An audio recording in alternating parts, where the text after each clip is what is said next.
5 years ago, I stood at the threshold of change, surrounded by clutter, physical, mental, and emotional.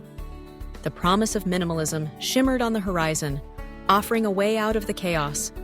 At first, it was just about decluttering my apartment, getting rid of things I no longer needed. But as time went on, I realized minimalism was less about what I owned and more about how I lived. Now, after 5 years, I want to share my journey, what I've learned, the regrets I carry, and the lessons I treasure. In the beginning, minimalism felt like a breath of fresh air. I cleared out closets, donated bags of clothes, and pared down my kitchen to the essentials. Each item that left my home seemed to lift a small weight off my shoulders. The space around me grew, but more importantly, the space within me expanded too.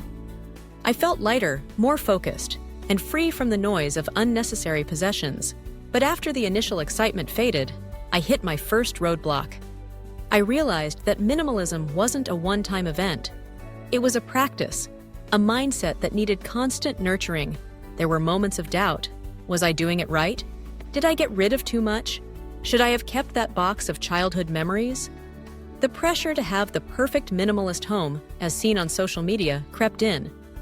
I learned quickly that minimalism looks different for everyone, and comparing my journey to others only led to disappointment. One of my biggest regrets was approaching minimalism too aggressively at first. In my eagerness to simplify, I let go of things that held sentimental value. Old letters, family heirlooms, even a few cherished books, all donated in the name of decluttering.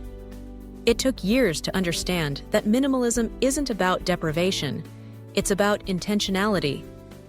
I wish I'd been gentler with myself, allowing space for nostalgia and keeping items that truly mattered. Relationships were another area where minimalism brought both lessons and regrets. As I embraced a simpler lifestyle, I sometimes struggled to connect with friends and family who didn't share my perspective. I judged others for their choices, forgetting that minimalism is deeply personal. Over time, I realized that true minimalism isn't about imposing my values on others, but about fostering understanding and respect. I learned to focus less on things and more on experiences and connections. Financially, minimalism reshaped my habits in powerful ways. I became more mindful of spending, investing in quality over quantity. I stopped chasing trends and started appreciating what I had.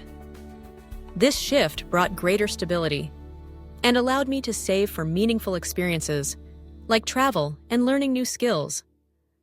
Still, I regret not making these changes sooner.